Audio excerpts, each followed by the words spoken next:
দেশত সাম্প্ৰদায়িকতা মানুহৰ মাজত বিভাজন সংকীৰ্ণতা ঘৃণাৰ ৰাজনীতি কৰি সমাজখন ভাঙি থান বান কৰি দিছে। আমাৰ মহাপুৰুষ শ্ৰীমন্ত শংকৰদেৱৰ আদৰ্শ শ্ৰী শ্ৰী অনিৰুদ্ধদেৱৰ যি আদৰ্শ দৰ্শন ইয়াকো বিভিন্ন সময়ত আক্ৰমণ কৰিছে। আমাৰ সংস্কৃতিৰ প্ৰতি আগ্ৰাসন আহিছে, আমাৰ আধ্যাত্মিকতাৰ প্ৰতি আক্ৰমণ আৰু আগ্ৰাসন আহিছে। তেনেকুৱা এটা সময়ত কেৱল মাত্ৰ এই অঞ্চলেই নহয়, ডিব্ৰুগড় লোকসভাৰ সকলো প্ৰান্ততে আমাৰ ৰাইজে বিশেষকৈ মই দেখিছোঁ যে খিলঞ্জীয়া ভূমিপুত্ৰ থলগিৰি ৰাইজে এটা শক্তিশালী সিদ্ধান্ত গ্ৰহণ কৰাৰ দিশত অগ্ৰসৰ হৈছে।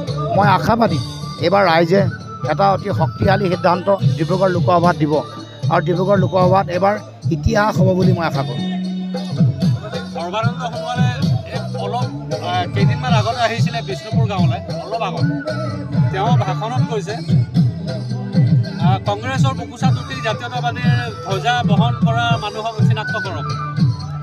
নাম নোলোৱাকৈ আপোনাক আক্ৰমণ কৰিছে, কি ক'ব? চক তেওঁ আচলতে ভালকৈ ক্ষমতা পোৱাৰ পিছত তেওঁ অকণমান জ্ঞান বুদ্ধি হেৰুৱাইছে। তেওঁ গম নাপায় যে তেওঁৰ দলটোৱে অসম আন্দোলনৰ প্ৰথমগৰাকী শ্বহীদক হত্যা কৰিছে।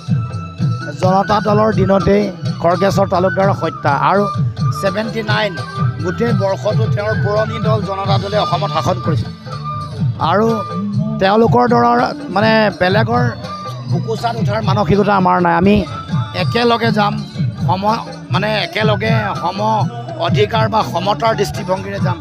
আমি একেলগে হাতত হাত ধৰি আগবঢ়াইছোঁ, কাৰণ এই সময়ত কংগ্ৰেছৰ লগত আদৰ্শৰ অমিল থাকিলেও, বামপন্থীৰ লগত আদৰ্শৰ অমিল থাকিলেও দেশৰ গণতন্ত্ৰ সংবিধান বচাবৰ কাৰণে আমি যাতে বিৰোধী এই শিবিৰৰ ভোট নাভাঙে তাৰ কাৰণে আমি একেলগে সহাৱস্থান কৰিছোঁ।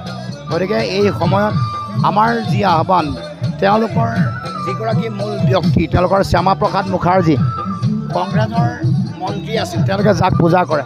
গতিকে এই কথা সৰ্বানন্দ সোণোৱালক মনত পেলাই দিছোঁ যে তেখেতসকলৰ মূল পূজা কৰা ব্যক্তিগৰাকী কংগ্ৰেছ দলৰ আইন মন্ত্ৰী আছিল জৱাহৰলাল নেহৰুৰ লগত।